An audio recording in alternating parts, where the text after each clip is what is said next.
Hello everybody, and welcome back to HAAG'S Reviews, as we review products from companies that do not pay us, do not sponsor us, and do not give us any money for this YouTube page and what we do. These are all products that I've purchased myself, and I'm giving you the honest reviews so you guys know what you're getting into when you're looking at products and when you're going to buy products.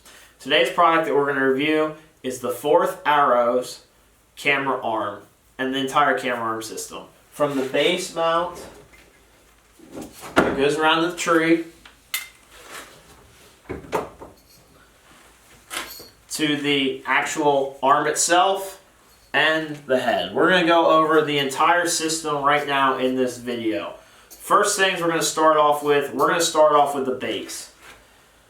The base is a heavy metal, I don't know what it's made of, aluminum or what it's made of, but a sturdy base to hang your camera from. Listen, you got a lot of money in your camera if you're going to be running a camera arm. Even if it's your cell phone, you're using to record off your cell phone. Cell phones these days are not cheap. I just bought a new one. I know, they're expensive. So, with this camera arm base, it's sturdy, it's not going anywhere. Once you ratchet this thing in, it comes with instructions, very easy to follow. It's a simple ratchet strap. You can do it very softly. I'm going to add some stealth strips to it to make it even less than it already is. But you can hear, you can do that in the woods very quietly and not much is going to hear it. Do I love the system? No, but I think it's the best way to get your camera locked into the tree so this isn't slipping and sliding around. Also like how you have to wrap this in to the tree, how it's in the center, so this head isn't getting tilted up and down. It's nice in the center. Equal pressure, grips around the tree, these prongs really get into the tree, really give you a sturdy thing. And then the adjustability of this knob loosens and tightens this head. So when you want this loosened, if this isn't perfect in the tree, you can move this thing back and forth, up and down, left and right to get it exactly where you want it before you attach your camera arm. You mount this on the tree, you get this going, and it's sturdy, it's not going anywhere. Take this out, bingo, piece of cake. This product, it's heavy for the guys like myself that are packing in stuff to the woods. It is heavy. They probably could have made it, that's one thing I don't love about it. It's heavy, it's gonna be in your pack. You know when it's in there. But listen, you're taking the time out of your day to self-film, to hunt. So, like I said before, self-filming and hunting in front of a camera comes with a lot of unnecessary things when you're hunting. This is one of them. To have a good mount, to get your camera, to get the quality of videos that you want, make sure your camera's safe. Everything you want to do, you can do with this camera arm. I don't have enough good things to say about this camera arm. It's adjustable. You can screw in. I have to screw out, but you can screw that in to really make sure that camera arm's going nowhere. It's simple. It's a sleek design.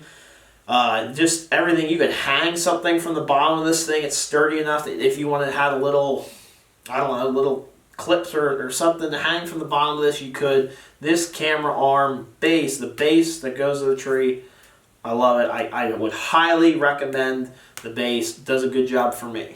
Now we're going to talk about the camera arm itself. And I went with just a 2-position, a 1 joint, just like your elbow would be or just like anything else.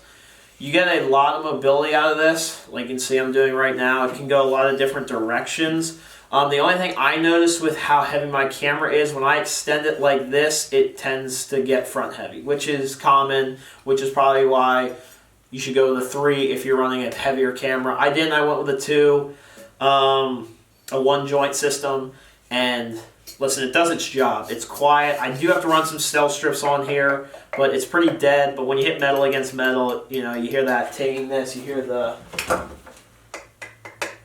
it's not a ting, but there is a Cerakote on this, some sort of Cerakote, so it's not too bad. But for what I needed for this year, 90% of the time, it did a great job.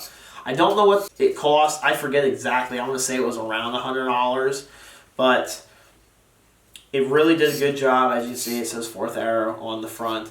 The camera arm itself did a great job. It held in the tree. It held my camera. I felt my camera was safe. I never felt it was going to get too out of hand. The only time is if I was really reaching around a tree like this, I didn't love that.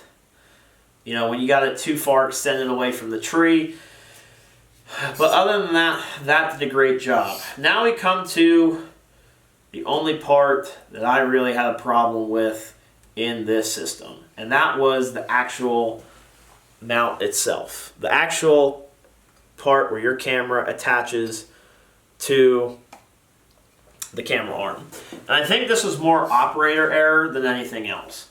I think that I went with the Mini. I went with the cheapest option. I thought, oh, I can get away with this. And what ended up happening was my camera was just too heavy.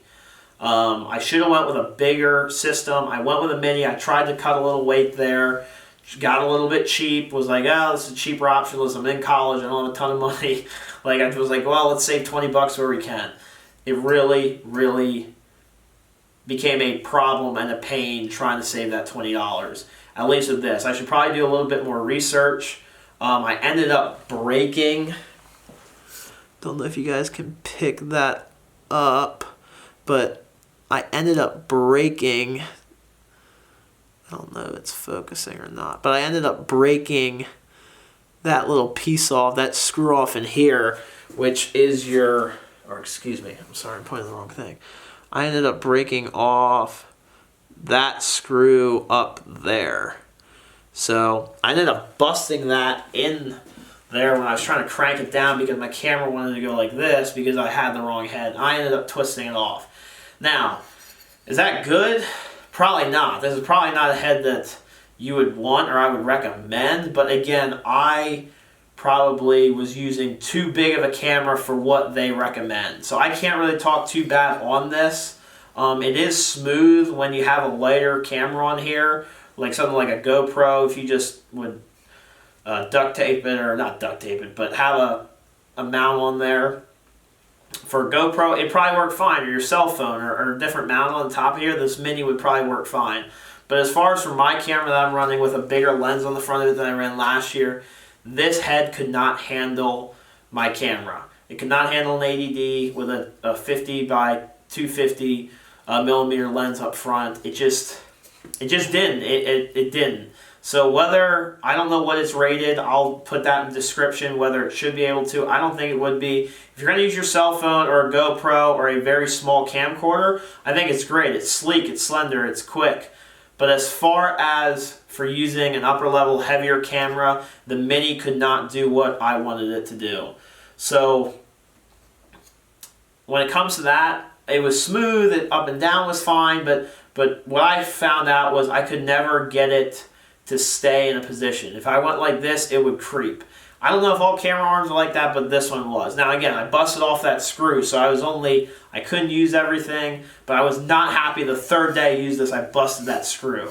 Again, was it operator error? Probably, but a third day you should have a product, it should not break like that. And I don't know. I don't know if I'm going to go with a different, I don't know if you can get a different mount on a camera arm, I guess. I'm sure you can. I know Muddy makes one. I know a lot of companies do. But that really drove me nuts. I was using this all year. I wasn't going to buy a new one. Probably should call it right away, but it was middle of hunting season. You guys know how crazy that gets. So I just went along with it, made it work this year. We still got some good footage. We were still able to do a lot of things, but unfortunately, I'm going to have to get a new head for next year and maybe call and talk to him about it. But I will say, the whole rest of the system I really liked. It was light. I got in. The bass was awesome. Excuse me, the bass was awesome, but the actual camera head itself, I did not like the Mini, at least for my camera. Maybe other people will say other things, but for me, I did not like the Mini. I didn't think that it worked great. I didn't like it. I just did not have a great experience with it. I busted it the third day I had it, the third hunt. I was trying to tighten it because what was happening was it kept going like this. And I'm sure that's because my camera weighed too much. I'm sure a lot of it was operator error. But I just twisted it and that screw just broke in half in there. So that to me is unacceptable for any product that you break it the third day. I know that I'm rough on things. Listen, I know I'm rough on things. I know that I'm 6 foot. I'm an average dude, a little bit. You know, I played college football. Like I know I have a little bit more pressure than maybe the average person, but that's no excuse. I'm not even close to the strongest guy in the hunting industry, strongest guy on the planet. I'm not in any of those categories. But I shouldn't be able to twist it and it broke just trying to tighten it so my camera wouldn't fall like this. So I thought that was pretty unexcusable. I didn't like that. That gave me a bad taste in my mouth about the head. The whole rest of the system did great. I know that they make good products. And like I said, I'm pretty sure I used something that was overweight for the mini series. But I took a chance and it didn't pay off. So don't make the same mistake I did. If you're running a camcorder, if you're running a heavier camera, don't use the mini. I'm just going to say that right now. At least this one for me did not work. It worked. I got through the season. I got some pretty good video. But it wasn't what I really was hoping for out of this head. And again, maybe I used the one they told me to, or probably should have used what they would have recommended. I went with a smaller option, trying to cut some weight, trying to cut some cost, and it ended up coming to bite me. So if you're running a heavier camera, if you're running a full mirrorless camera, a full camcorder, big heavy camcorder, do not, in my opinion, do not go with the mini from 4th Arrow. Everything else they did is a great job. I love the camera arm. I love the mount. I love how sturdy the mount is, but the mini head, maybe it's for cell phones, maybe it's for GoPros, maybe it's for smaller camcorders, but for a full-size camera with a nice-sized lens on it, this is what it did all. This is what I was doing this all on my sits. And then I'd stiffen it, and then I couldn't move it up and down. So I just didn't like it. Like I said, I busted the screw off the third sit. That didn't sit well with me. So there's the honest review. There's what you're getting in for. Like I said, mount, camera arm, perfect. The mini head did not work for me. So leave a comment. Let me know if you use any of this stuff. Let me know what you think. And thanks for watching, and God bless each and every one of you.